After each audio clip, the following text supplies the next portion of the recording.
back for another week. Here we are. Everyone thought they got rid of us. Yeah, they're like, no way they go back-to-back weeks doing this. Yeah. Everyone thought they were safe in January. Yeah, they wake up Wednesday morning and they get the notification. Yeah. Like, oh no. Episode number 23. God, I wish I didn't have to listen to these guys. Yeah, there we go. Yeah. Oh man. Well, as of us filming today, the Leafs just lost in Game 7 last night in a brutal effort, and the Stars just beat the Jets in Game 6. Yeah. The Leafs look brutal. Like, They're just not a built-for-playoff team, I don't think. No, they're not. But I'll tell you who is, the Florida Panthers. Yeah, that team's built for playoffs. We knew this already, but halfway through this series, it was like there was a couple games in the middle there where I was like, all right, these guys they're just better than everybody. Yeah, I mean, I even felt like Game 1, Florida was better. Well, you could tell they were the better team. They just made too many mistakes, and so they lost, which is just what happens. Yeah. But you're like, okay, well, they're not going to make that many. Surely they won't make that many mistakes coming up. And you know, this time, luckily, we were right. Yeah. They kind of figured it out. Yeah, who would have thunk that? We're actually right about something. Matthew Tkachuk, in his words, I think it was prior to Game 7, we're like, yeah, we're just built to wear teams down in 7 games. Yeah, and in Game 6, I was kind of thinking the Florida Panthers. You kind of realized they weren't going to win that game, but they were still throwing hits and they were playing hard. And I was like, they're just trying to wear these guys down. So when they go back to Toronto for the Game 7, it's just like they're sore. They don't have energy. Yeah, and it's interesting you say that because Kevin Bieksa said the exact opposite about the Toronto Maple Leafs last night. He said in times like this. Which was, he's talking obviously about Game 7. He's like, your big dogs need to step up and step into the light, and right. He feels like the Maple Leaf Stars step out of the light.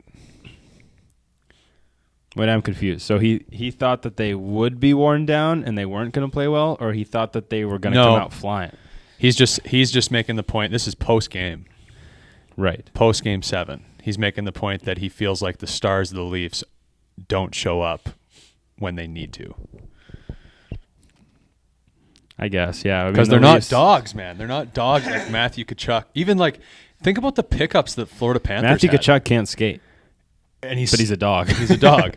And then Florida goes out, and their deadline pickups are 2 more dogs, Seth Jones and Brad Marchand. Oh.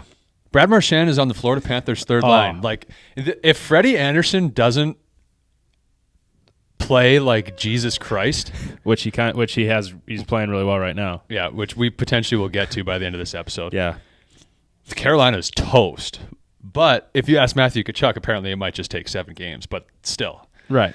Well, that's the point. Well, that's the nice thing about a series in the sport of ice hockey is that a best of 7, you get to wear teams down, and who has the durability at the end is who's going to win. Yeah, because you're going to be the better team. I mean, given every team knows what the platform is in the playoffs, it's 7 games, and the Florida Panthers clearly have the recipe or have figured out the recipe to be prepared for a 7-game series. They're totally comfortable with, hey, like this might go to 7 games, and we're just by the time we get there, the other team's going to be so gassed that we're just gonna win. I mean, you've seen clips last year of Paul Maurice like telling the boys on the bench, stop making plays, just put it in good spots and hit them every time, so that by Game 7, there's just nothing. They don't have anything left. Yeah, they're just I feel like exhausted. the Panthers go into a series instead of being like, I hope we win this thing in 4 games or 5 games. They're like, we're gonna play 7 games. Yeah, yeah. No matter what. Yeah, there's gonna be some crappy moments. They're like, it's gonna be weird to them if they end it in 5 or something. Yeah, they'll hate that. Yeah, they'll hate that. Oh They're man, like, I gotta rest. I didn't get it. You're like, I didn't feel enough. Yeah. Like, I want to feel some more hits. Right. Yeah, and then they go get Seth Jones too from the Hawks, which we said makes Florida a better team. Yeah. But the night that trade happened, we got off the ice. You played. And then we were on the bus and we were like, yeah, that makes Florida like even better, which is crazy. Yeah, because we both know he's a good hockey player. Yeah, well, Hawks fans don't always know that. Well, the Hawks suck, so I hope that now they're like, okay, Seth Jones is actually pretty good. Oh, Seth Jones wasn't the problem here. He scored a goal that got waved off even. Yeah. That was after he scored though, the right? first goal. Yeah. Bar down. Then he got an assist on like the third goal that should have been offside, was going to be offsides, but he looked to the middle to wait for his player to tag up. He put the puck over the line, waited for his player to tag up, then touched it after he tagged up. To have on the rush, to have the sense to not touch the puck to avoid an offsides, which ends up leading to a goal. It's like, that's just hockey sense. Find me another Blackhawk that can do that. Find me any Blackhawk that can do that. Sorry, I'm ripping your team. Some good. I'm half looking for a rise out of you, but I also know that the Hawks just haven't been that right. good. I've said this whole time they're bad. Yeah, and I'm happy for Seth Jones that he gets to go play for a contender. Right. I just don't get how Hawks fans can. I didn't even know that until now that Hawks fans were not necessarily the biggest fans of Seth Jones. But well, I think it has to do with his contract. That just seems to be the general sentiment. I think he was getting paid like $9 million. Sounds like a good contract.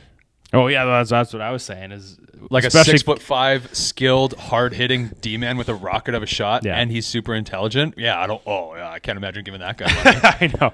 What are we talking about? Now? He's just been on the Hawks. Like they don't win any games. Yeah, because they stink. Coming from Columbus, he just ate guys alive in the corner and got it to their forwards, and that's why you pay a guy $9 million, because that's hard to do in the NHL. 100%. And you throw that guy onto a team that's won the Stanley Cup last year, and they're already nasty.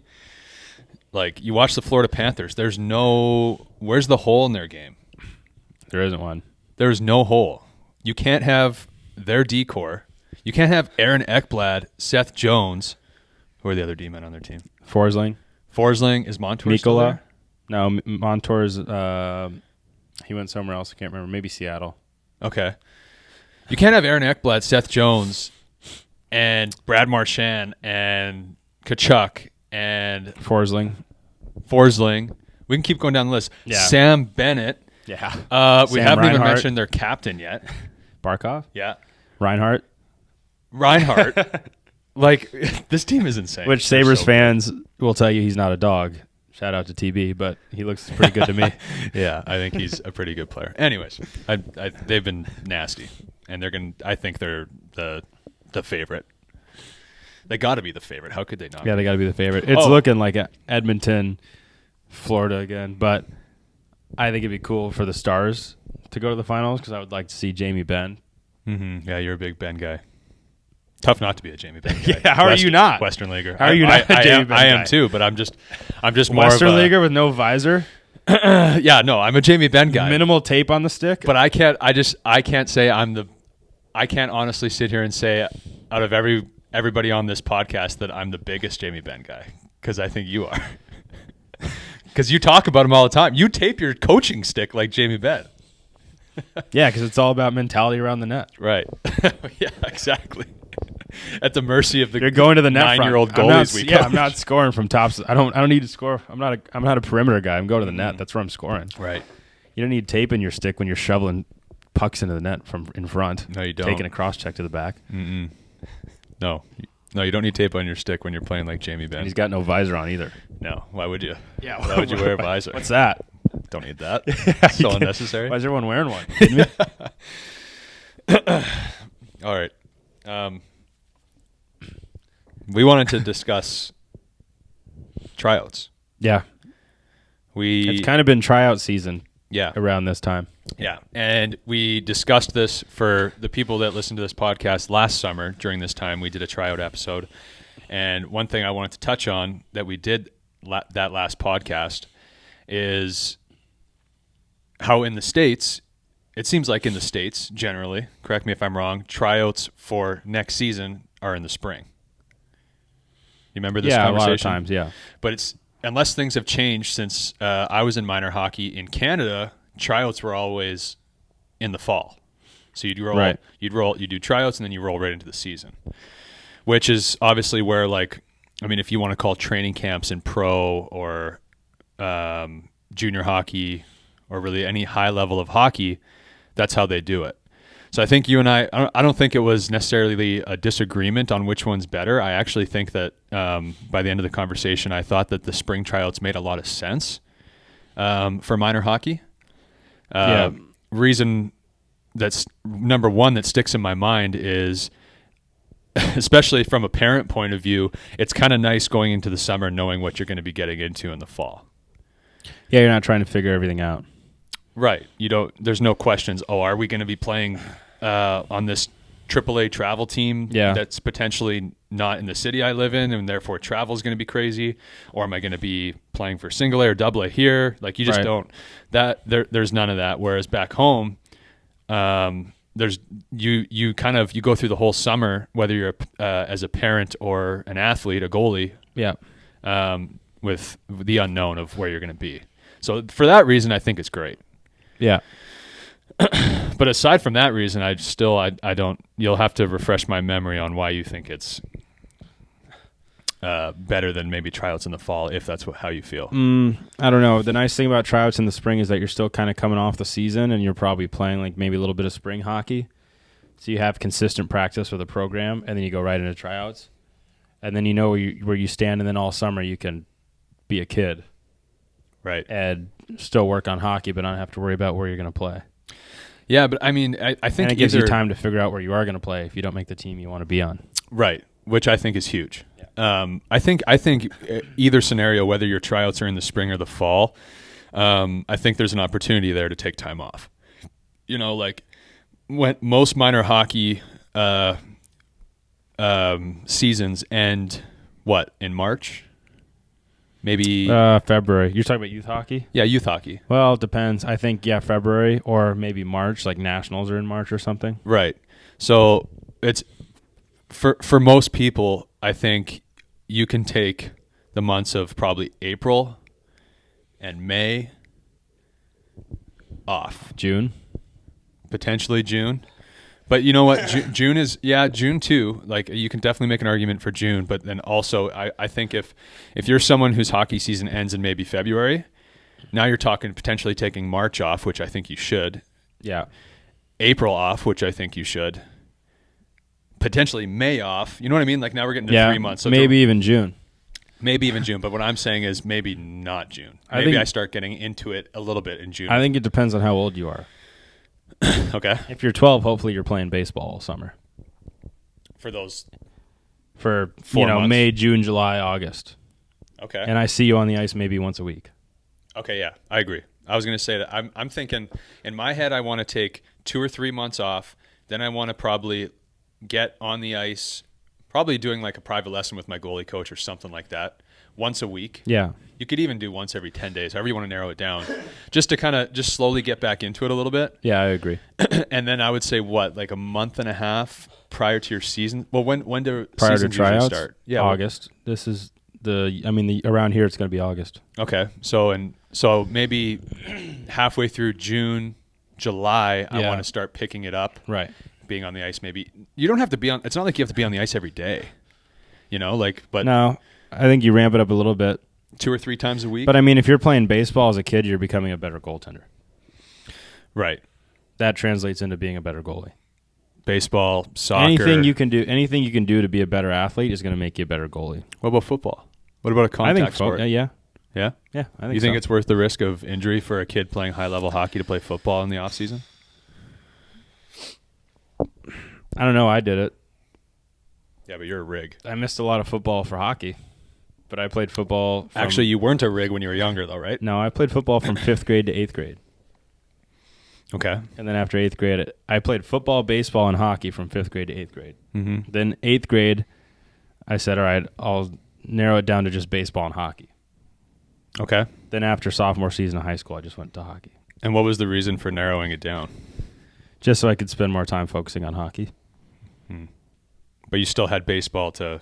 Yeah, I still played baseball just because I liked it. I mean, yeah, I'm just curious because for me, if I'm being 100% honest, and there's no real rhyme or reason to this, but I never really played any other sport aside from like organized school sports in like, I guess, middle school. And a little bit of like the 9th grade, 10th grade. Like I was just playing like volleyball and badminton and stuff like that. And I loved it. It was great. But my parents were always one to edge on the side of caution, I guess, when it came to other sports. Mm-hmm. And I don't think it was, I think it was obviously just like, hey, no like they weren't saying don't go play baseball, but I also wasn't saying I want to play baseball. Right. They were more saying like, hey, I don't want you riding a skateboard. I don't want you going snowboarding. I don't want you dirt biking, because they were putting all the money into my hockey. Yeah. And they didn't want me to get hurt, and then that all go to waste. I think was the biggest thing. Well, I mean, I wasn't doing extreme sports. Right. Well, I would say football is an extreme sport. What position were you in football? Well, corner and receiver. Yeah, So I mean, come on. You're like going up for a ball as a receiver, and you got a cornerback hitting you in the rib cage. At that age, yeah. I mean, yeah. You know what I'm saying? Right. At that age, you don't throw the ball as much, so it's a lot of blocking, and then corner, you're just making tackles. Okay. See, this is the stuff I don't think about because I didn't do it. Yeah, because guys can't really throw the ball that well. Right. Maybe 8th grade they start being able to throw it a little bit, but before that, not really. So what do? They just put like the most athletic kid at quarterback and have him run?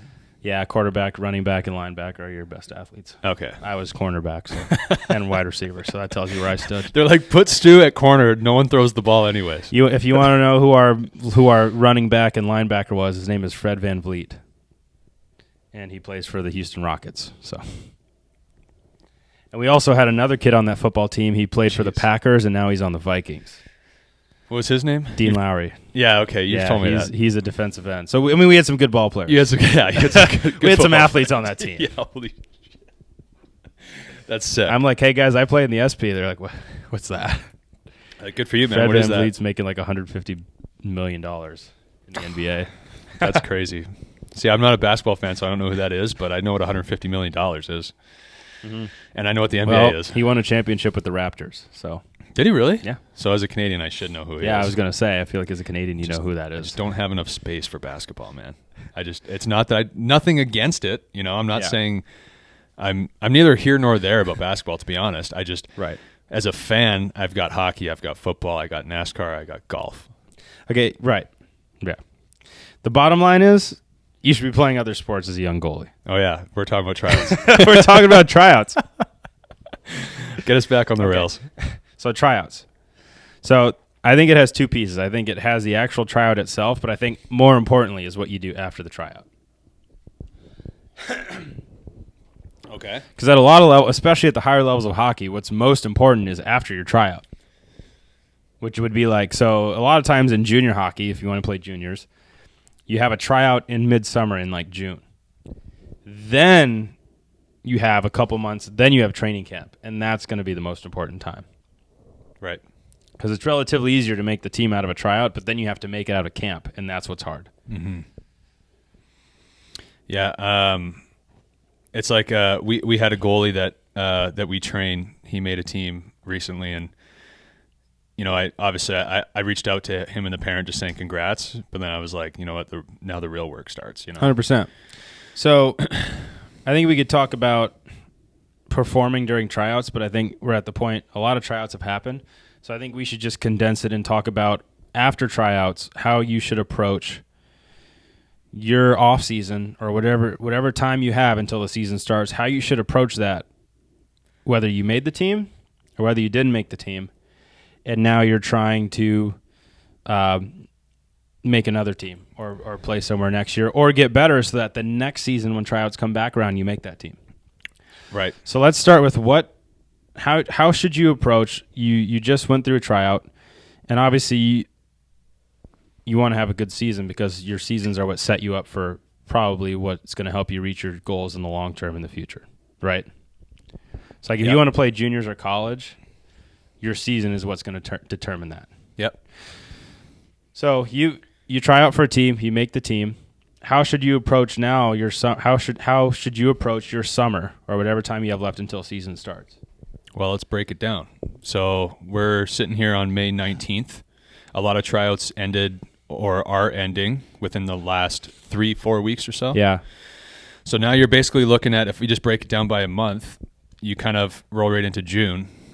Yeah. Assuming that your season starts what? In August? Or September. Okay. So I think a lot of juniors report in September, don't they? A lot of the CHL, if it's still the same as when I was there, it was like August. The first 2 weeks of August, you roll into camp. Oh, there you go. So I would say mid-August is kind of what would be a good. Mid-August. Let's go for that. Okay. So what are we doing for the month of June?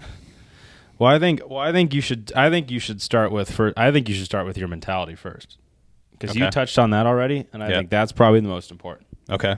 Because you said now the real work starts. Yeah. So what do you mean by that? Well, whether you made the team you were trying out for. In this case, we're talking about you made the team. Okay. Right. You made the team. You're probably you're obviously your emotions Pumped. are positive and you're pumped up. Yeah. Because tryouts are nerve-wracking. I remember when I was growing up, tryouts were always they were always probably the most nerve-wracking time of the year. Of course. So you made the team. You're pumped. What's your mentality now? Well, I think for one, it's okay to celebrate that moment a little bit, you know, like there's times to celebrate and there's times not to. And by celebrate, it could be as simple as just mentally being like, just relaxing, you know, like no matter what age you are, maybe you're younger and you're just with mom and dad, you know, you just went through a full hockey season, then you had tryouts, you know, you've been busy for the last 7 months, stressful situation the last week with tryouts. It's always going to be stressful no matter what I'll be blunt, getting judged. Right, and that's essentially what tryouts are. You know, you've got people in the stands judging you, and you try not to think about it. Right, of course, but you're going to think about it. It's like trying not to think about winning while you're in a playoff game, like we talked about last time. It's like it's going to cross your mind. You're going to think about it, because you care. Right, you want to do well. So I think for one, just taking a moment to just enjoy that, you know, and you could do many different things to enjoy that, but. From there, it needs to be, okay, what's next? You know, for me, I think having a plan that is going to set me up for success for next season is where I would start. So I would look at these next few months and be like, okay, what's my plan? What am I going to do? How am I going to be ready when training camp starts? Yeah, because sometimes it depends on, it could be juniors. A lot of times they'll take 3 goalies out of tryout to camp, and the best 2 are going to make it, or more. Or you're going to go, but now you have to show that you're good enough to play games consistently. Right. Because if you don't show that, you're just going to go and not play, and then it doesn't really matter that you're playing there. Right. Right, because, I mean, no matter what, you want to be the best goalie at training camp, no matter what, at the end of the day. So how are you going to set yourself to be that when you get there? I think, personally, So now we're talking the beginning of our plan. I'm looking at the month of June as getting out of my skates for reasons of I was just in them for 8 months straight. Like May and June. Yeah, you're out if your tryouts are in May. Right, sorry. May and June. Yeah, you're out specifically of your skates. May for sure. I'm not touching my skates. Yeah. You know, my gear's hanging up in the basement. Yeah. I am starting my foundation of physical training. Yeah. Because I want to make sure, obviously, we want to get better every year. We want to get stronger. We want to get more durable, more pliable, you know? Yeah, just a general better athlete. So I'm going to get myself into the gym fairly quickly, whether I take a week or 2 off from doing that. I think that would be fine. Some people have different ways of doing that, different strategies, right? Yeah. I'm probably myself getting into the gym right away just to not lose my general fitness. And then what age group are we talking about? This is just kind of in general. This is kind of like either you're in juniors or maybe we're talking about kids that want to prepare for juniors someday or prepare for college someday, or kids that are just going to their whatever league level they may be playing at, but you know you want to have a good season because that's what sets you up for the next season. Right. So this time of year is when I'd probably be definitely starting my foundation of working out in the gym, and then I think for me it depends what age you are. I'm jumping into those summer sports. Right. Now for me, and I want to know your opinion on this. 14 years old and down, maybe 15. I'm jumping into a summer sport. Yeah, that's what I'd say about high school. Up until high school, you're probably jumping into a summer sport. Yeah. After that, now you're looking at prepping for a potential, like you're potentially preparing for juniors, but probably midget hockey or do they call it midget in the States or is it just 16? Yeah, midget. Midget. Well, U16 is midget minor. Right. At that point, I'm like, okay, I'm probably not really playing summer sports. You know, like a lot of kids at that age, they have a job. You know, they're going to be in the gym, and there may just life changes a little bit at that point. Right. But regardless, I'm staying out of my skates. Yeah. Right. Yeah, I would agree. I mean, you got to rest, and you got to get, you're kind of at the age you need to rest and recover from the previous season, and then you start getting better for the next season, probably, like you said, in maybe mid-June. Yeah. And July. But I think, and I had a good side note, but I can't remember what it was. It'll come back to me. Okay. I had a good side note that was like an information point. What about the mental part of getting away? I think definitely. I think after you make that team, I mean, I think in the summer it's important to, obviously you want to think about the season, but you can't think about playing 72 games or whatever, 56 or whatever your season's going to be over the summer, because I think it's just going to be overwhelming. Yeah, I think you just, we say it, at that point you just focus on your summer training and trying to do your best at that every day and getting better every day. And I think that's what's fun over the summer, is going to skates and going to workouts and doing everything you can to get better and feeling like, yeah, I did what I could to get better today. Yeah, I think there's something that's very important, and something that I've noticed that especially youth hockey parents and kids don't necessarily consider, is how important it is to just mentally let go of the game of hockey for a couple months. And now I think what I mean by that is, imagine you're doing something and you care so much about that thing every day for an extended period of time. And there's stress, there's pressure, there's all these different emotions that come with that. Yeah. It can be a mental grind. Especially being a goalie. Yeah, goalie, it's times 10, right? So I think letting go of all that for a month, probably 2, potentially even a little 3. bit more than that. Yeah. What it's going to do for you is it's going to mentally it's going to refresh your mind. Yeah. It's going to, like, we talk about it all the time. Like right now, you and I are probably 4 weeks removed from our I think exactly to the day maybe to our season. So right now we're sitting here. We're probably not itching right now to get back on the ice as much as we're going to be itching in September. Yeah. You know what I mean? Right. Because we're still on the down, like, from the season. Exactly. Yeah. And it's important for us. There's other things in life you need to do and you need to enjoy, and you just need to refresh. Yeah. So I think that's a big part of not putting the skates on for these first couple months. Yeah. I think you evaluate the past season, figure out how you maybe want to get better over summer, and then leave it for a little bit. Yeah, I agree. And then, as you're getting back into summer training, you can still keep your goals top of mind, but I think your focus needs to be, what can I do to get better today? Rather than, I need to have a good season this year. I need to, because then you're taking the clump of all the games you're going to have to play and putting them together, and it's like overwhelming. Oh, 100%. I think mentally. It's too much. Yeah. It's way too much. Really only have to play one game at a time. Right. So I think starting with, okay, tryouts are done. What's my plan for this off season? Getting that kind of sorted out in your head. Yeah. There may be a conversation that needs to be had with parents if you're an athlete, or depending on the age of the athlete, parents need to have with the athlete, right, to get that that plan organized. From there, it's probably going to be a couple months away from your skates. Yep. Probably in the gym or playing another sport or both. Yep.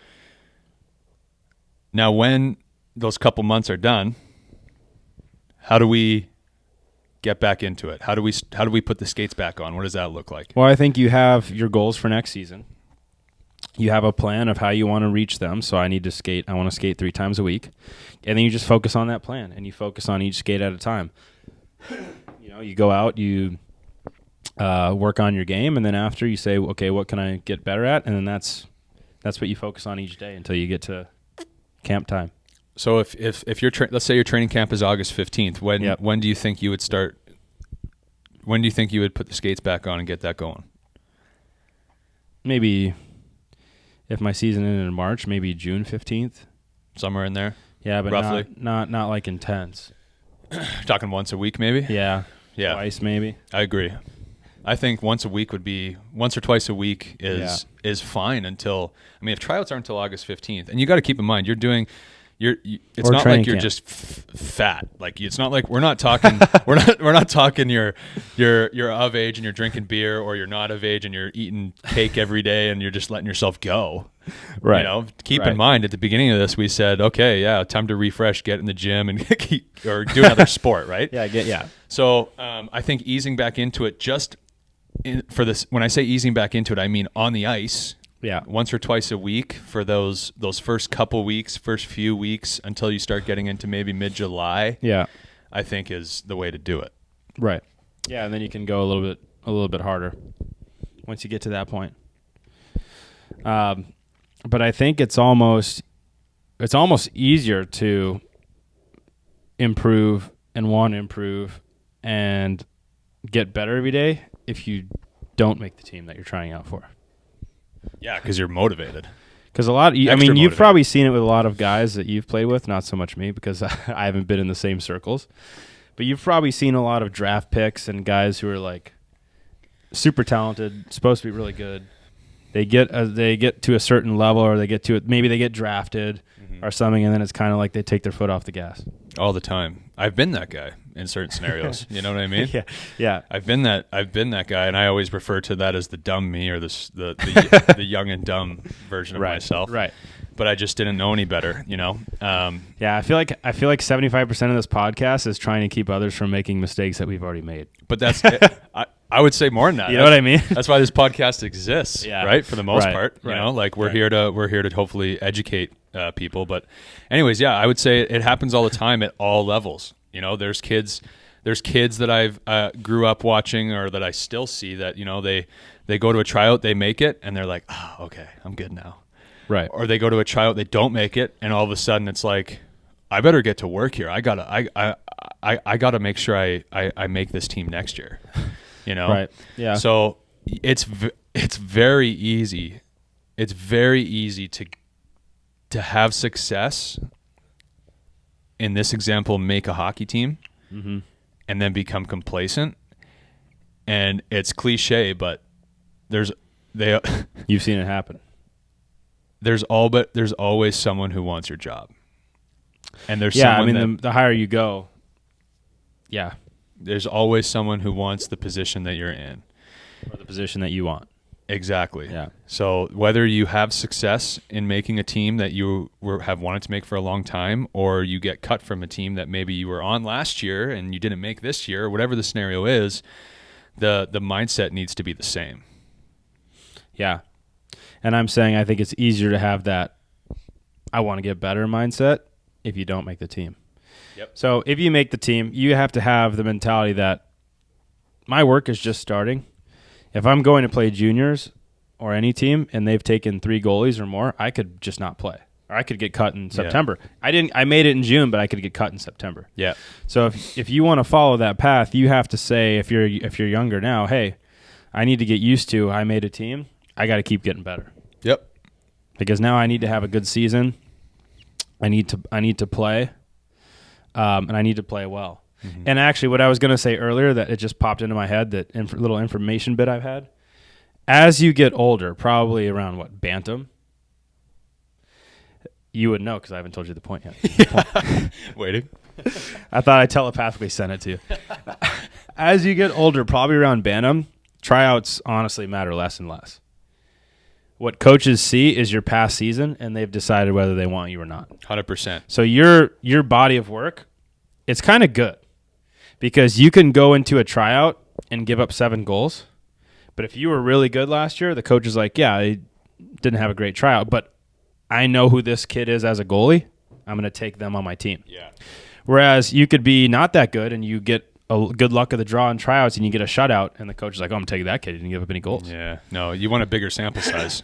You want the Right. biggest sample So size coaches possible. are always looking at your previous season. That's what determines whether you'll make this team or not, compared to whoever's coming in for tryouts their previous season. Absolutely, and there's probably certain situations where a coach doesn't have the privilege of seeing a lot of the goalies specifically Right. Throughout the last season. So that's when tryouts are obviously a little bit more important. But I feel like tryouts are like, okay, I already know who everybody is. Mm-hmm. Now I just want to see them more in person, and it's confirmed to me that this goalie moves well.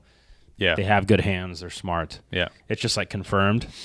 Yeah. But they probably have a pretty good idea based on your previous body of work how you're going to, whether they want you this next year or not. Yeah. Yeah. I mean, a point that kind of came to my mind or something that I wanted to mention is a little bit of tough love.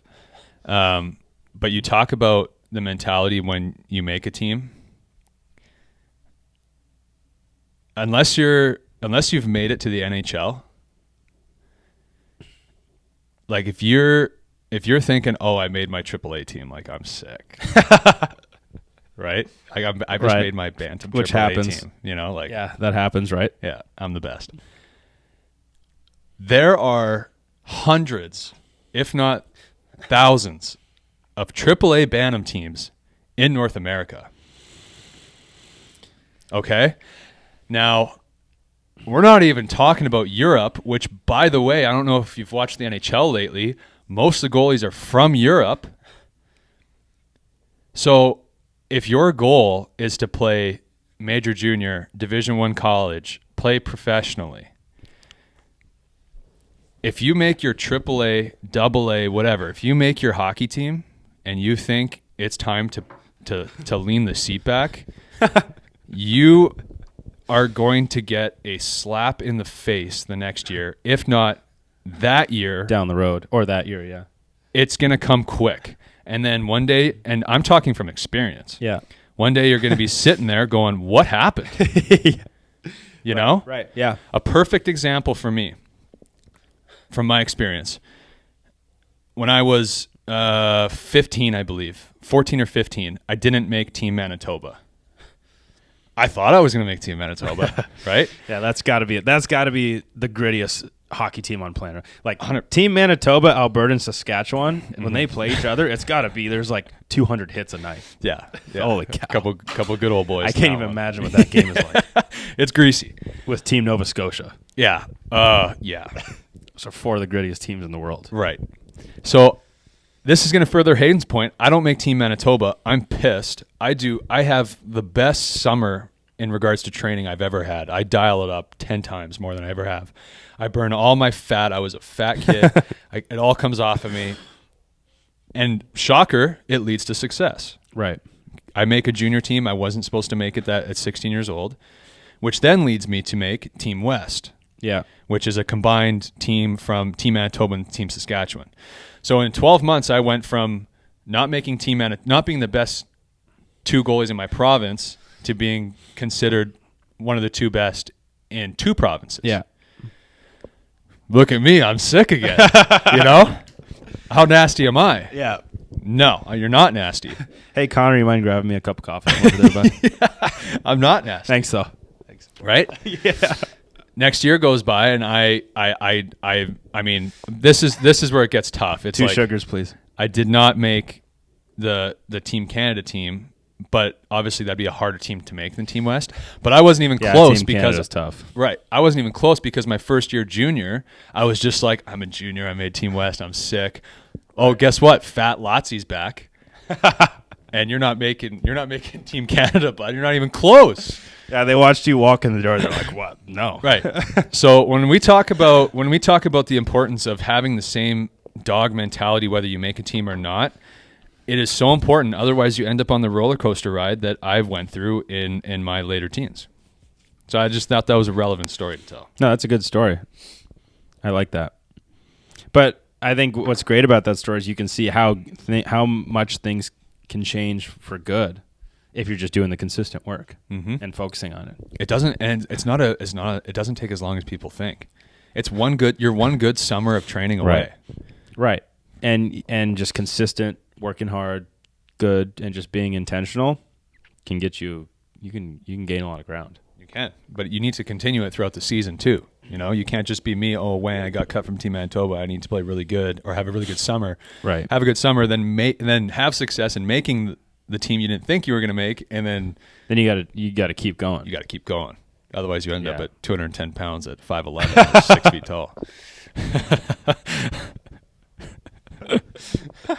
This podcast is based off experience. Trust us. Trust us when we say we've been there. In most scenarios. we've been in a lot of scenarios. Yeah. But I think we should summarize what the plan for the summer and training and getting ready. Okay. But real quick, so if you don't make the team, obviously your mentality is got to be the same where you need to make a plan.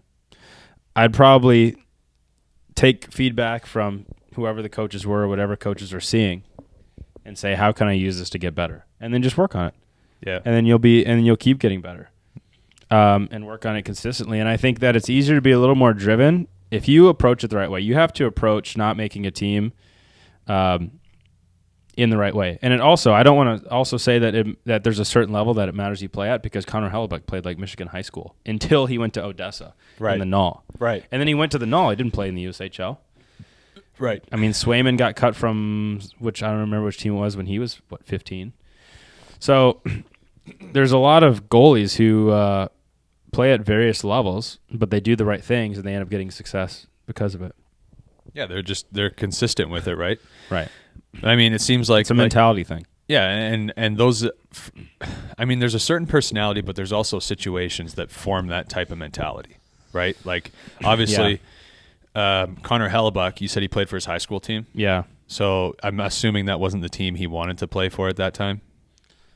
Probably not, right? Yeah, I don't remember. I mean, I've read about it and watched videos on it a bunch of times. Yeah. So, I mean, you're talking about a guy that had to deal with a lot of adversity leading up to his college career because he was in the Null. He didn't make the USHL. No. I don't even know if there's a USHL coach who knew who he was. It's crazy. From what I understand, the only coach who knew who he was in Odessa. Right. And he went to their camp like in June. They're like, this guy's pretty good. Yeah. Might as well just take a chance on him. So perfect example. Let's compare Connor Hellebuck to me at that point, right? A guy who's a kid who's got like I had to work to get to the Western League at 16. 100%. Right? Yeah, I don't think any of this is done without some sort of work. 100%. You know, but no matter where you're at. Yeah, but being in the Western League at 16 years old, you're probably considered a better goalie than being in the Null at 17 or 18. Yeah, that's actually pretty sick. Right? If you're in juniors at 16, you're like, you're the man. I'm nasty. Yeah. Now let's fast forward 10 years, 12, 16, 14 years. Yeah. I'm sitting here talking to you in Birmingham after an SPHL season, and Connor Hellebuck is arguably the best goalie in the world. Right. Okay? So I'm just saying. I'm not trying to beat down my career or anything. I'm just saying. Right. There's an example of a guy who wasn't necessarily making the highest level that he could potentially play at a young age. Sounds like throughout. Yeah, he's not highly touted. Right. He just was like, I love this, and I'm going to do what I can to forge my path. Studied the game. Yeah. Trained. Yeah. Stayed consistent with everything. Yep. Kept getting better every year. Pretty humble probably throughout all of that. Yeah. And it's led to a lot of success. It's not a secret. Right. So, and we just say that just to say just because you're not at a certain level doesn't mean you can't play at a certain level. Yeah. So, I mean, I guess that was kind of a point I had off of that. But, I mean, you have to take not making the team as motivating. You can't use it to be like, well, I guess I shouldn't play hockey anymore. Or I guess I shouldn't try. Oh, I'm not good at this. Right. Our point with saying all that is everybody goes through some sort of adversity, including who's probably considered a top 5 goalie in the NHL right now, top 3. Mm-hmm. Top 1. Top 1. I feel like Vasilevsky was always pretty good. Yeah. I think we can give Connor Hellebuck top 3. Yeah. So you can summarize this if you want. Sure, I'll try. If you want to start by summarizing this whole thing, whether you make the team or don't make the team, you have to have the same level of motivation. 100%. The motivation, mentality, whatever you want to call it. Your season ends. You have tryouts. However those tryouts go, it doesn't matter. Have a plan for your off season because it's gonna be the foundation leading into for success leading into your upcoming season.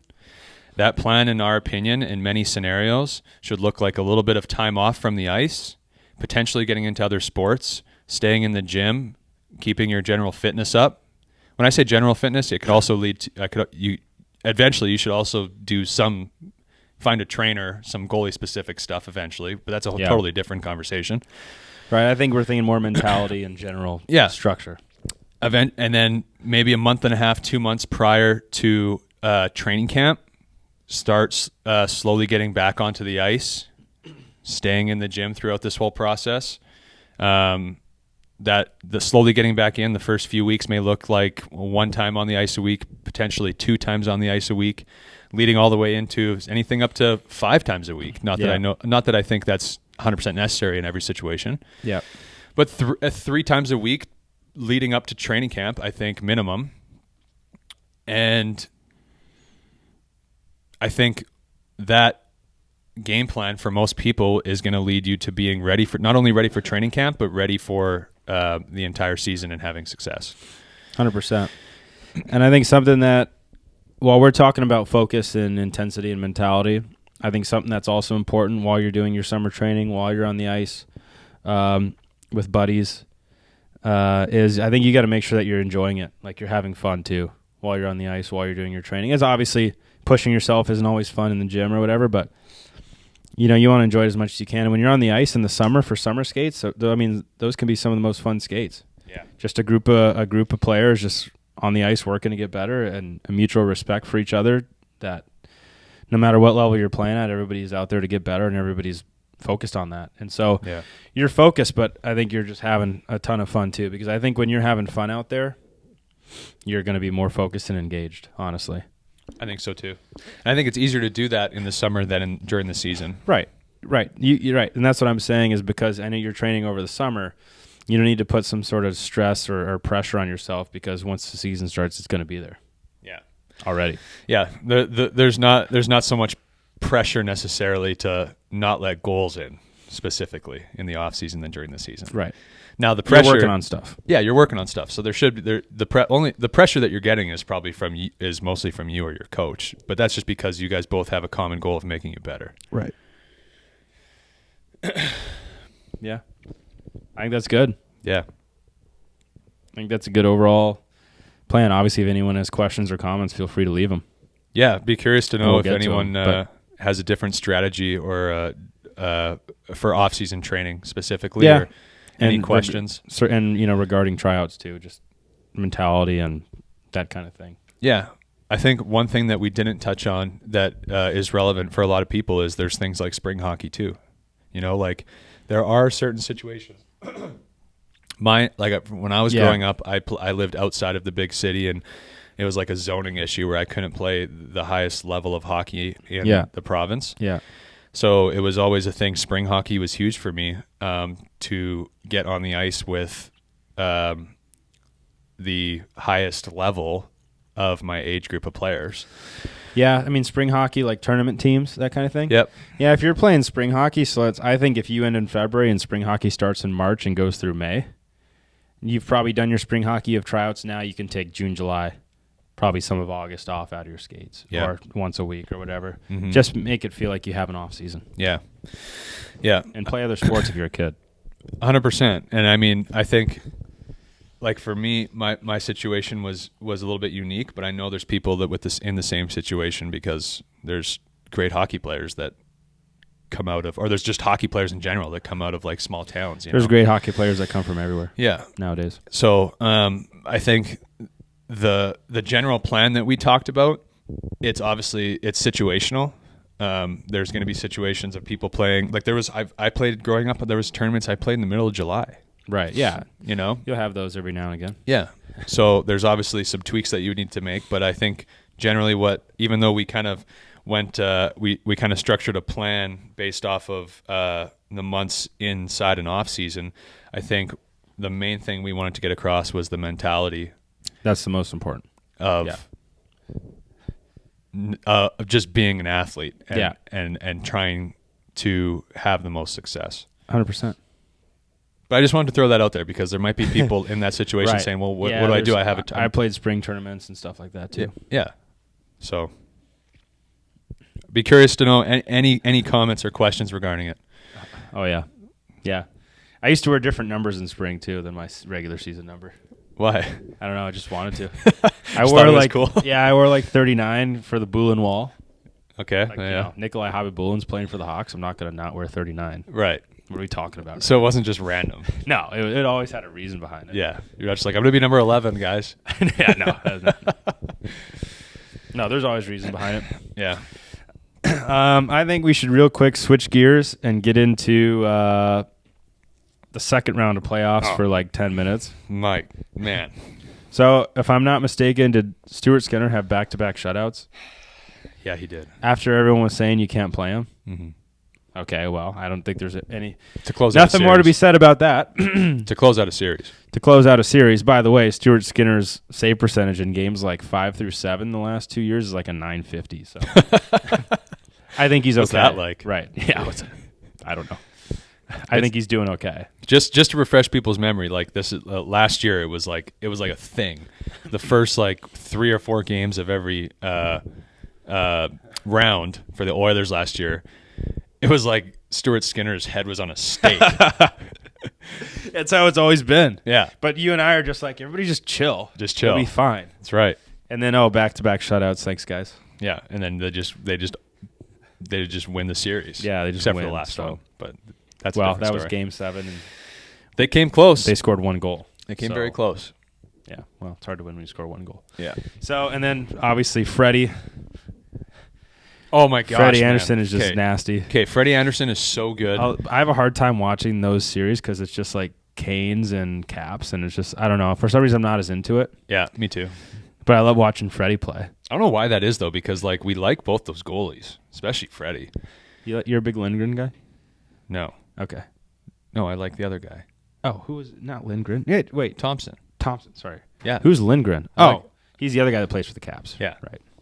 I think they're both good, but I think they're both good too. I think Logan Thompson is like Lindgren. I must have had in my mind from last year.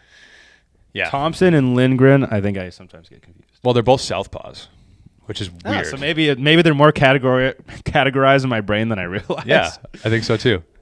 I'm just saying. I think it makes sense why you made that mistake. I got you. Because I've kind of mentally done the same thing. I think we like how Thompson positionally plays.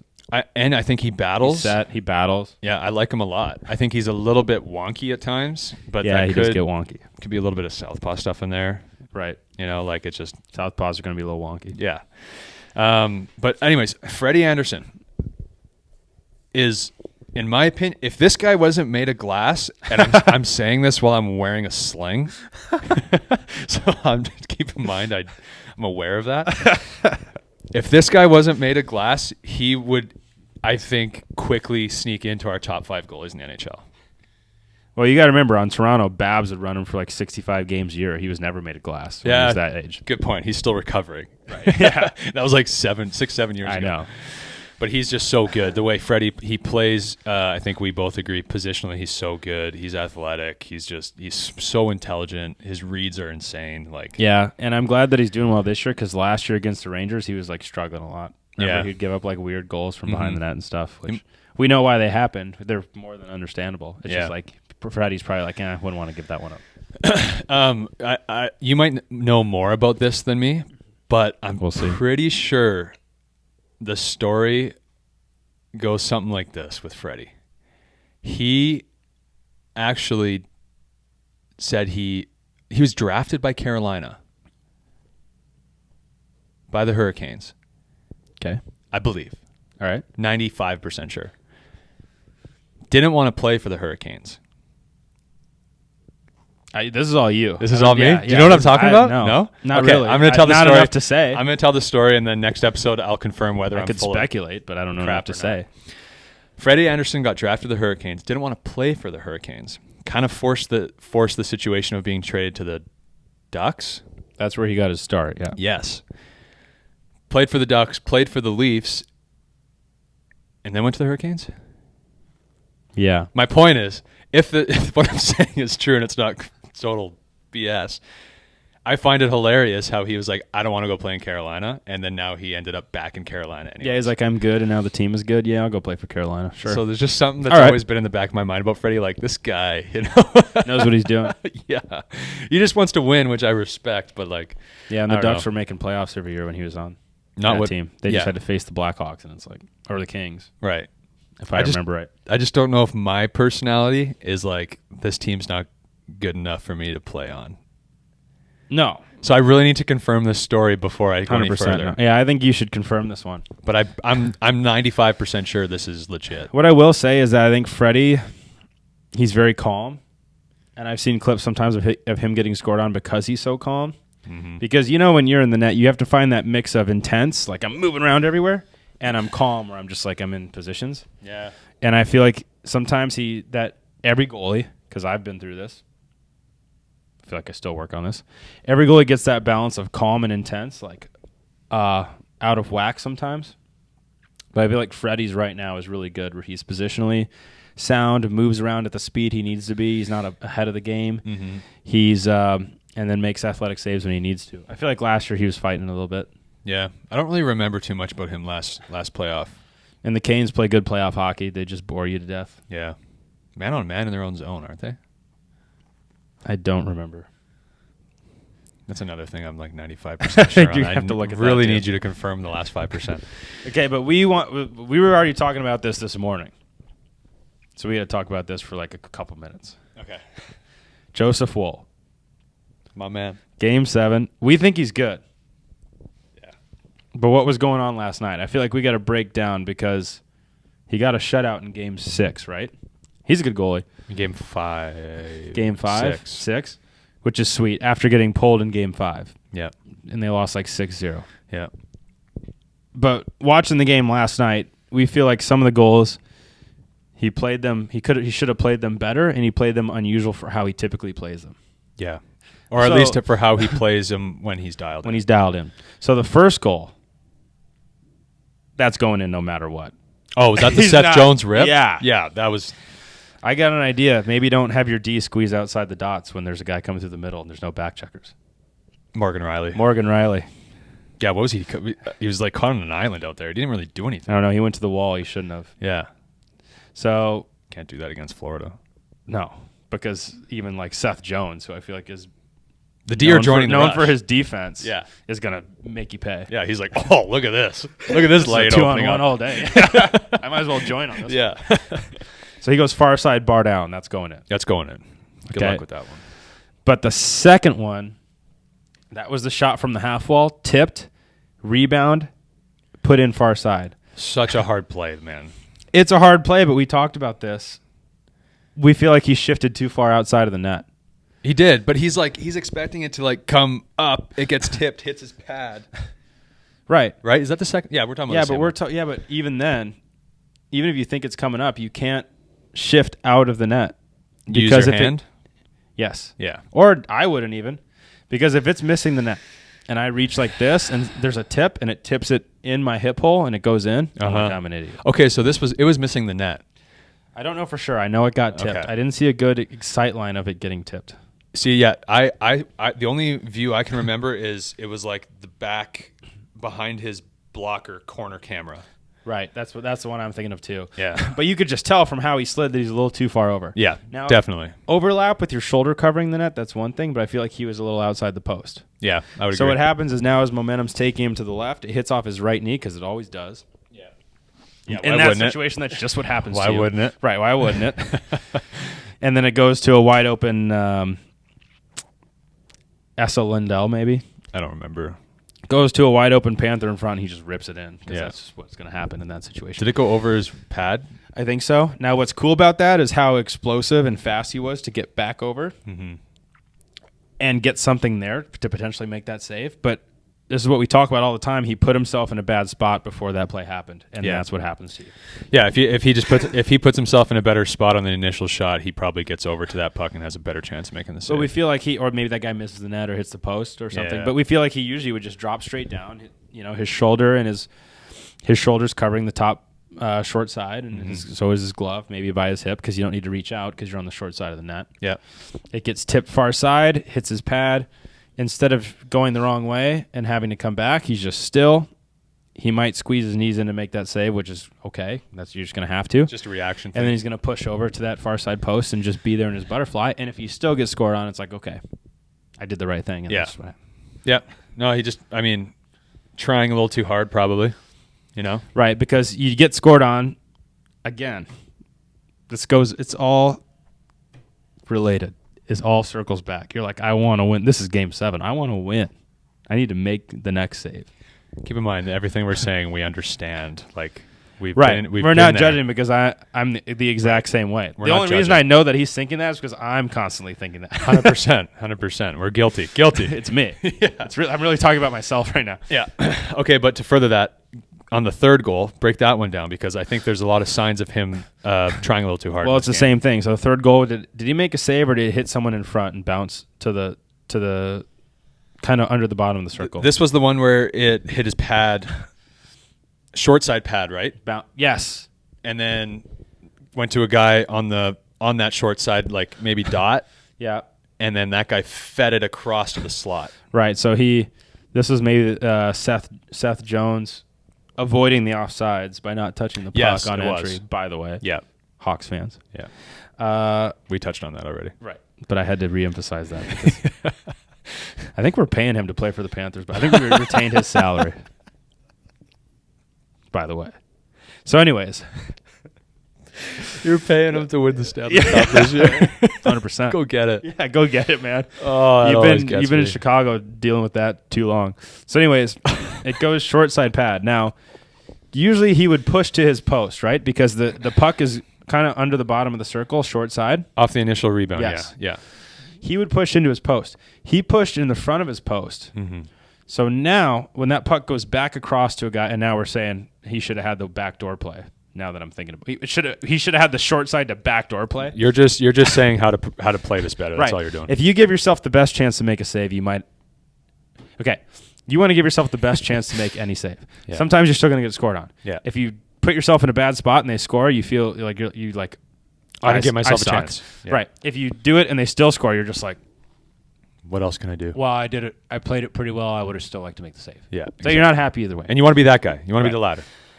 They're both the second one might be more frustrating than the first. Well, they're both frustrating. No, the second one's definitely more frustrating than the first. Right. Because it's like, what else am I supposed to do? Right. Instead of like, I deserve that. Yeah. So anyways,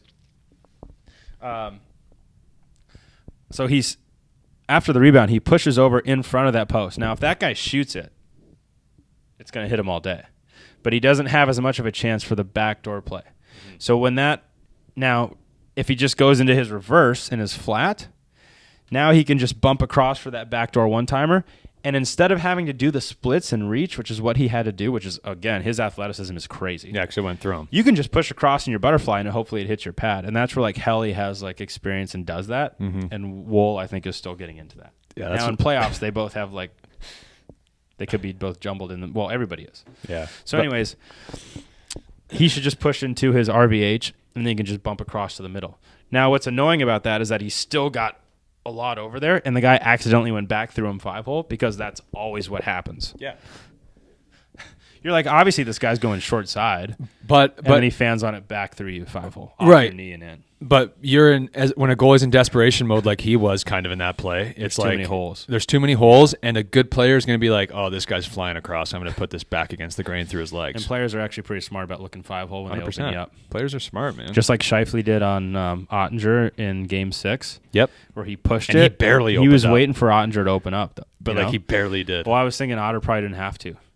Yeah. But he thought he did. I'm not going to lie, it crossed my mind too, but then I kind of fell into like the like, oh, you can't judge that guy. You open up way more than that, Austin.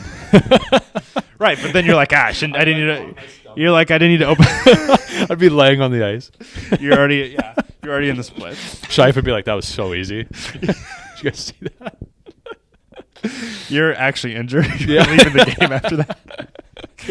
Meanwhile, Otter opened up so hard. Otter like opened up as wide as this coffee mug. Like yeah, and Scheifele's like, I know where this is going. But a guy like Scheifele's like, look at the size of that hole. Yeah. That's I know so where much this is space. going. Yeah, you know. So, right. So anytime you get yourself scrambling, opening up, there's too many holes. Yeah. What was the other? Oh, I didn't see the fourth and fifth one, so this is you. Well, the fifth one I believe was off a face-off. It was John Tavares lost the draw completely clean, like as clean as you could lose a draw. You need that guy to win. He's draws. like an $11 million guy, right? Mm-hmm. Yeah, so he should win 10 or draws. 11. Right, so he's making a lot of money. He's one of the core four, isn't he? Yeah, and like the leader of them all, I would say. The oldest experienced, most experienced guy. So Sasha Barkov just says, oh, nice, I'm just going to win this clean. Yeah. Right to Sam Reinhart coming over the top, rips it. Wooler got caught looking short side through traffic, and Reinhardt just like buried it far side around traffic. It's kind of like, yeah. Not on Wool on that If you one. I guess haven't seen wrong, it, but- right? No, I wasn't blaming him for that one. If you guess wrong, you're toast. It's unfortunate that he was in a position that he had to guess and pick a shoulder in the Right. first place off a draw. Like that's another Shots, again, guys, a different conversation. To have Guys another day. coming over the top and shooting off a draw are so dangerous because 9 times out of 10 you don't see the release. Everyone on the ice is flat-footed too. You don't see the puck a lot of times. No, there's Or too you're much like, I traffic. think it's coming here and then it goes there. What other situation other than a defensive zone draw or a face-off is everyone in that small of a section of the ice? Like everybody, Right, you everyone's know, at nobody. levels, There's right. no other situation like that, I don't think. It's a hard play. Not in the NHL anyways. So I think if I remember right, he guessed short side, which is what you should do because there's less chance of it going far side. Now the problem is Sam Reinhart is inside the top of the circle, like all alone. You can't leave He's going to score. anybody in the NHL in that position, never mind a $9 million Sam Yeah, and a Reinhart. 50-plus goal scorer. Yeah, he's a good Who player. can actually score from range. Arguably one of the smartest players, I think, in the NHL. To be Okay. honest. So there you go. But the fourth one we were talking about, it was a shot from the half wall. He played it pretty well. It was a short side tip, maybe just under the bottom of the circle, inside a couple feet, maybe like 5 feet away from the net. He played it pretty well. He got on it, butterflied, but because it's a tip, he's worried about it going through him. So he brings his hands in and locks them, and the guy tips it around his blocker, like perfect tip. On the replay, it looked like there was no space, but it just goes in somehow. That's It tough. might have even been tip post in. But we were saying if it's shot and it's you know that player's there when that shot's going there, especially because I think I could hear on the broadcast him yelling for the puck. Yeah. So He probably was. Yeah, I heard a guy yelling, and then it went to him and he scored, and I was like, you could hear him yelling for the puck on the broad. So, anyways, it goes from the half wall down to him. Again, Florida, I get like Lindell and Luosterainen and all those guys. I get them mixed up sometimes. That's fine. But good player. Yeah. He just tipped it over the pad, like outside the blocker, post in. That's one where it's such a sharp angle, you would think he would just slide into his RVH. He's here. Now he doesn't have to worry about locking his hand or not because he's Right. essentially blocking the short side, and that tip would have just hit him in the stomach. Yeah. I And mean, we're or like, he could just not have his hand locked in when he's in his Right. reverse and, And just if- make a save. Make a Yeah, reactionary that's a save. good point, but that'd too. be a really hard reactionary That's a save. hard reactionary save because you think he's going to tip it into you, and then he tips it just around you. Yeah, that'd be tough. But now if he takes it and goes across the net, you're in a little bit of a worse spot than if you're in the RVH and he takes it and goes across the net, you're just going to bump across with him. Yeah, I think I have to watch this play because it's still I understand what you're saying, think you but I gotta also watch it. I need to see what he did. I understand what you're saying he should do, but it's hard Yeah. for me to imagine what he did. Okay. Well, what he should do is just go into his reverse. He blocks that. You lock your hands, even from a sharp angle, Yeah. especially in the NHL, you're in trouble usually. And the benefit of being in the reverse too, if he doesn't tip that on net and he throws it in front, you just bump there. Yeah, you bump to the middle. Same thing. That third goal and this fourth one, I think is the fourth one, are both kind of, or a similarity between them is if the puck goes to the middle, which it did on the third goal. If you are on the post, you can just bump. You don't have to lift your knee. If you have to lift your knee to get your skate blade, that wastes time, and now you're behind. And you don't could be have time. behind. You don't have time You in the don't NHL. have time. Or you in many leagues. You In don't have hockey, time. you don't have time. Yeah, you don't have time. Especially quick plays in the middle when guys are just going to shoot it. You want to give yourself the best chance to make any save, and you want to be as efficient as possible.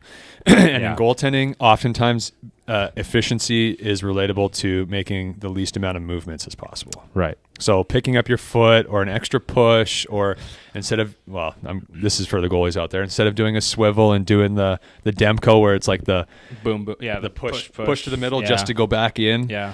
Those are all things that are going to slow you down, and if they don't delay you on a shot right away, they're going to delay you on wherever the puck ends up going eventually. Right. And then you could be reaching and it goes through you or you're behind or whatever, you know.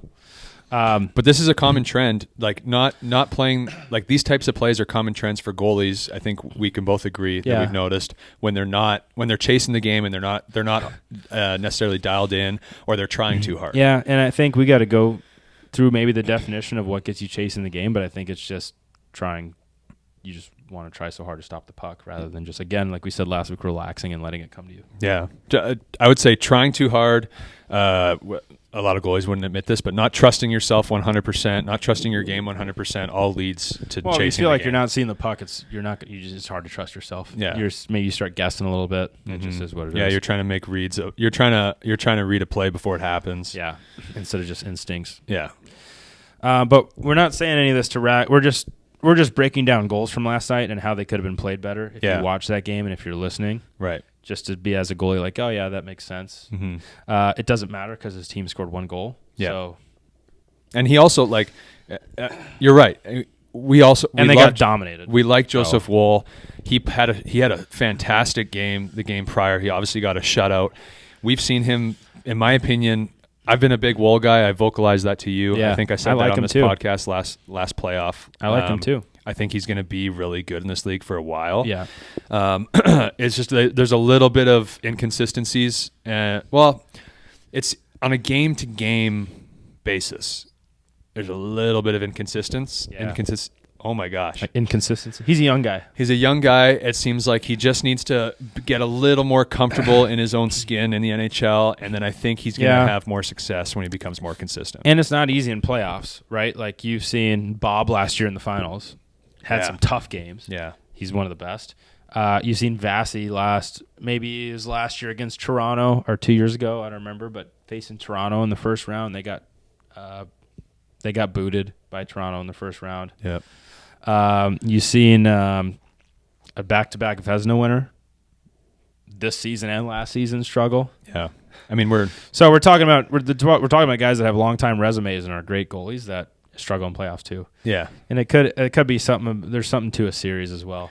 But we're talking about them because we're at a point in the season where there's only a few goalies left. Like there's 64 goalies in the NHL, and I think we could both agree, even though we're breaking down one game that Joseph Woll played last night, we think he's better than honestly the majority of goalies in the NHL. Dude, I think a lot of how he plays is good. Like he's super explosive and athletic and flexible, which is crazy. Mm-hmm. But when he's just like moving around, he's like T-push, stop, explode.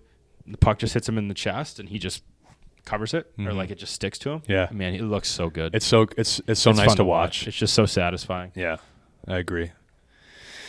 Good on Woll, or you got more? That's it for today. I mean, that's all I got for today. Okay, can I just make that one comment? The last thing on our notes. Did you already say that? Maybe we should stop. Bobrovsky, is so good. Yeah, well, we talk about this all the time. I think it was, what game was it where he had a shutout going? Was it like game 5? Mm-hmm. He had a shutout and gave up a goal with 1 minute left. Austin, I think he might just get scored on just to like feel something. He just gets bored, man. He's like, I'm bored. I kind of want to get scored on just to feel like a little something. You know what I mean? Yeah, and you've said this numerous times. This is too easy. Like he just like swings his stick at wraparounds, and you're like, oh, Bob's bored. He's like, either I'm going to get scored on and feel something, or I might make a split save and it'll get me like a little excited. Because otherwise, I'm just like making saves and making it look easy. I think it's just like the Russian in him.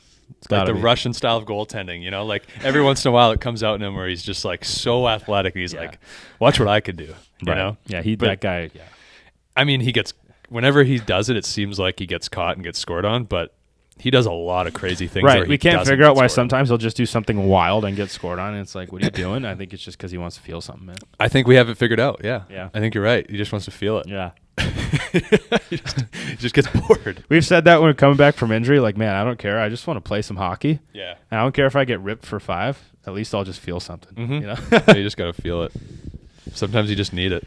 Like Stuart Skinner. Yeah. Stuart Skinner needs to feel something. it the first 3 or 4 games. Yeah. And then he's like, oh, I'm okay. Yeah, I'm good. Yeah. He just needs the Edmonton faithful to be gonna, like, this guy's brutal. I'm just going to start trying now. I think he just feeds off it. He's like, I need to get ripped by like Edmonton to like start playing my best. Yeah. The entire city. Yeah. Got to respect it. 100%. Everyone finds what motivates them. That's his. Yeah. All right, brother. I think we're good. I'm That's all I surprised got we for today. snuck all that in there. I didn't think it was possible, but here we are. Oh, we did. Yeah. I'm glad we did. That's all we got for this week. Yeah, we'll be back next week for episode 24. That's right. Thank you, everybody. Leave comments and questions, please.